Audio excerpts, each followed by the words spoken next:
Hey everyone, it's Sun Types, and today I decided I want to talk about special conditions. This is something that I think doesn't get talked about too much, and it's something that a lot of people don't know that much about.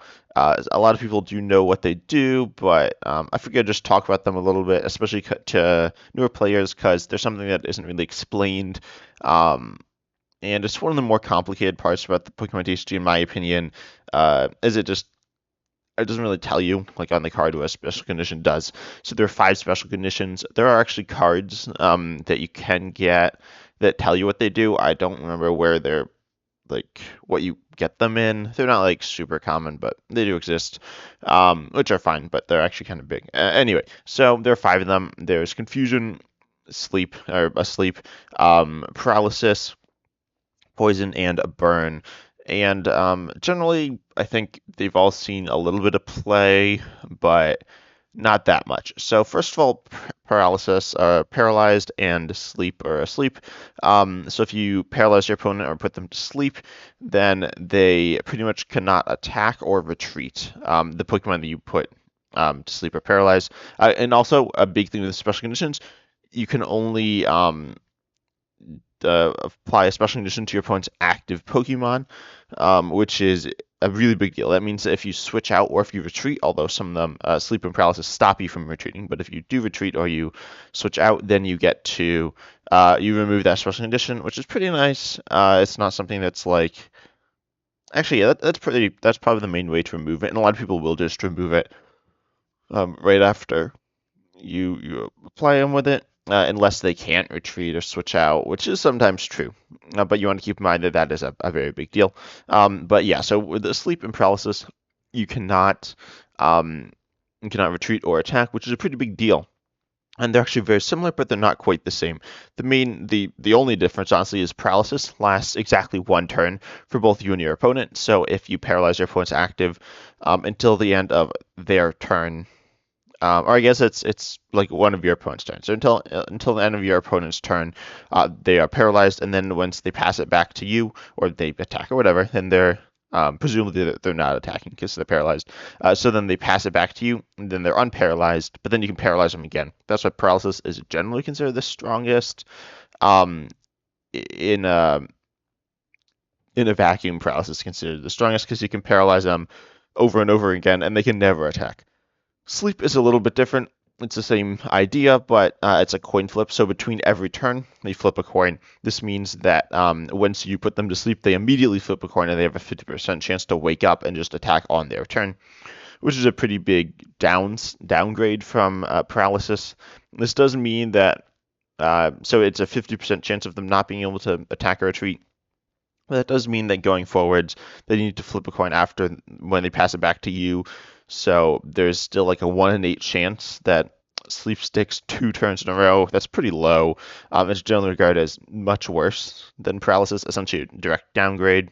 And then keep in mind that paralysis, confusion, and sleep are marked by turning the cards in a direction. So sleep is going to be turning it left, or it's described as left, which is counterclockwise, I believe. It's with you can remember that with the L and sleep. This is how they tell you to remember it. And paralyzed, remember with the R and paralyzed, you turn it right, or counterclockwise, or sorry, clockwise, 90 degrees. So sleep is counterclockwise 90, and paralysis is clockwise 90. And then confusion, the third one that you turn is that you turn it whole 180, so you turn it completely upside down. And confusion is a little bit different. You can retreat with confusion, but when you attack, you flip a coin. If tails, the attack fails, and you do 30 damage to yourself. Confusion is generally probably the weakest special condition. Also, it's very prevalent. So, and I'm going to go over certain cards with that do these special conditions in standard format. Some of them which you'll definitely recognize and probably have used. But yeah, confusion's upside down. You can retreat out of it, which means it's not great. It doesn't directly do any damage. I think I've used it. It's fun, but it's it's not the best. It does stick forever though. That's the really nice part about confusion is it sticks forever. So you confuse them until they go to the bench. So hopefully they don't retreat. But if they don't retreat or switch out, they're confused forever. Whereas paralysis wears off after turn, and sleep you flip. And then you cannot have and you can only have one of those three special conditions. But then you can have both burn and poison. But then, as I said, you can either be confused asleep or paralyzed. The If you get one and you get another, it'll overwrite the first one. But then, yeah, so poison also never goes away, and burn does. Burn goes away in the same way sleep does, where you flip a coin between every turn. But these are lasting effects that whenever you enter your turn with, or like between turns actually, like the flipping is between turns for a sleep and burn, and the damaging is also between turns. And there's also a specific order, which is like, I honestly don't remember what the order is between burn and poison. I've never had like one Pokemon die to burn and the other die to poison. That's like super weird. And if that happens, that's like crazy. I've never seen that like happen at all. But there is an order, and uh, yeah. But anyway, so poison is you place one damage counter on your Pokemon on the poison Pokemon between every turn. Burn is you place two. Keep in mind though that burn you do flip, but you flip after you deal the damage. So burn is a guaranteed 20, poison is a guaranteed 10. So that means that theoretically Burn's probably a little stronger. That being said, Poison's actually better. It generally gets more support. Burn does not get that much support. And then in terms of typing, Burn is unsurprisingly mostly there for fire typing. You will see it on other typings, but mostly fire. Poison is on. So poison types from the video game are generally translated as dark Pokemon. They used to be translated as grass Pokemon. You'll see a lot of grass Pokemon with poison as well as dark. And then you will sometimes see psychic Pokemon with poison. Poison types used to be psychic type. And then, as I said, they can be anywhere. And then paralysis is mostly on water Pokemon that are like ice Pokemon. And then also lightning Pokemon. And then you have sleep is on. I don't know, that's like all over. I think of it, I guess, in water and like psychic, but it can be wherever. And then confusion is, I guess, also on psychic. I don't really know. That can be on whatever as well. So let's take a look at some examples. So I hope this works. Yeah, so sleep, you look at. Some Pokemon put themselves to sleep as well. Oh yeah, Darkrai is a classic example. Um, but most of these cards aren't very good. There's Jinx, which insta KOs if your opponent's active is now asleep, which you can put them to sleep with Hypno. That's a thing. There's Hypno. There's Hypno. So you can do that. The Counter Day attack, which is really like dated, but it's still technically in standard, puts you to sleep. A lot of attack. Icy Wind just puts your opponent to sleep. That's an attack that you'll see on a variety of Pokemon. Um, Honestly, none of these are like really see any play that I can think of. Oh, except Slowbro. This Slowbro does see play for its second attack, but its first attack does do 20 and puts both active Pokemon to sleep.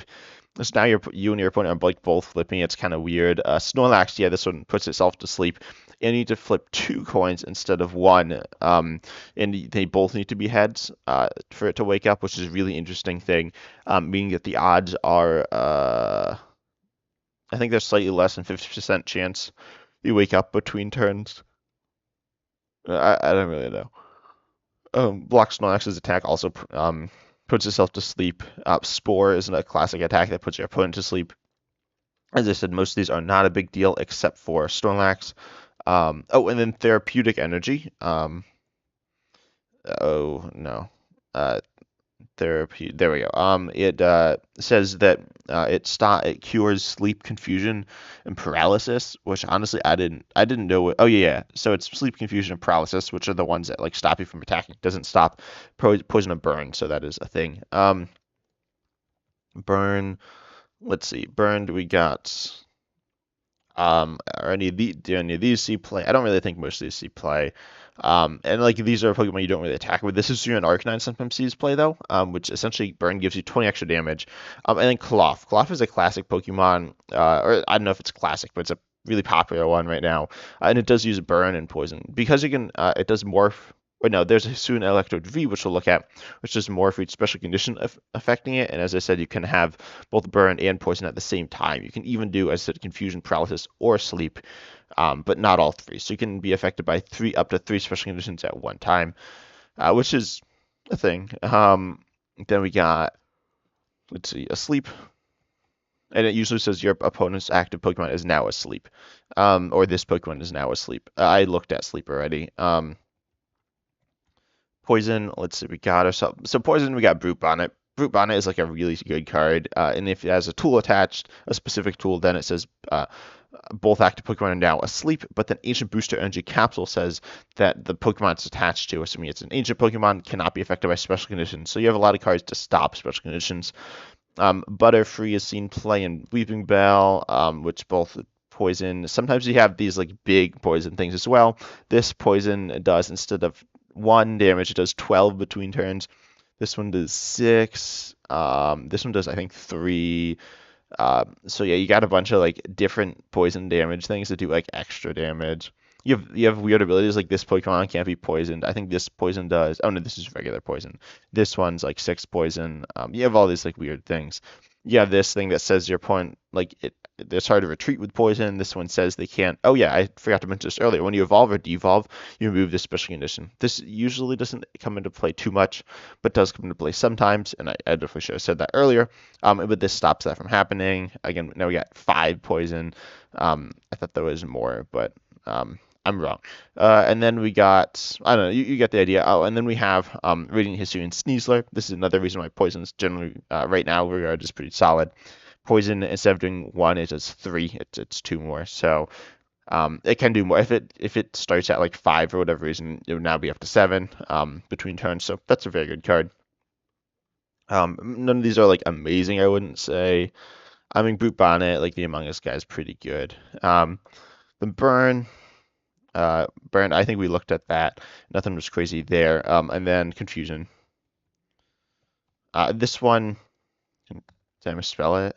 Oh, it's confused. Yeah, it's the opponent's active is now confused.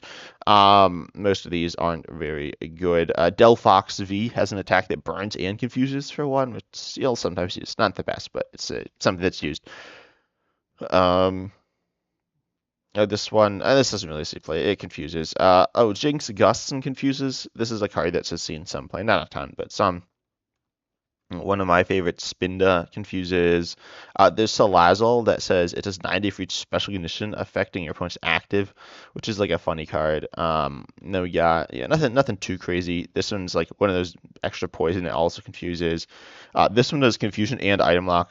It's actually a pretty decent card. There's a random card that says all your Pokemon that have grass energy can't be confused, and recover. So special conditions, they're a little interesting. Like if they say you can't be affected by it, they also generally say that they recover. But I don't know. I guess you could be already affected by it and you wouldn't recover. I'm not really sure how that works. I think they use it for clarity. But then the Spinda doesn't damage itself when it gets confused. Oh wait, no. Never mind. I misread that. This Pokemon says if it is confused and damaged, then on a coin flip it's immune. I did not realize that's what it said. I'm blind. So yeah, that's actually interesting. It's like immune half the time on confusion. I didn't realize that's what it did, but it's not the best. Yeah, so you got a lot of Pokemon with special conditions. And then let's see. There are some Pokemon that interact specially, like more uniquely from special conditions, but some that just like recover from special conditions, like Blissey, V, Serena, EX. These like recover. Yeah, it's not like a crazy big deal, but some do more for special conditions, like Slazzle or Cloth or Hisuian Electrode V. Hisuian Electrode V is seeing some play right now. And then in terms of trainers, you have some things that recover. This tool I mentioned earlier, you got Aroma Lady as well, which recovers from special conditions. Not a very good card, but yeah. So special conditions are a thing that is in the game. It's not a super impactful thing, but it's a fun little thing. But I hope you enjoyed this video. If you did, consider subscribing for more cool content. I figured I'd just go over this because not everyone knows how they work. And comment down below if you have any ideas for decks with special conditions. But I hope you enjoyed. And as always, I'm excited to see you in the next video. And also subscribe if you enjoyed. It helps out the content a ton and the channel a ton. And I'm going to be doing, I think, something spicy soon. Like good spicy, not like weird spicy.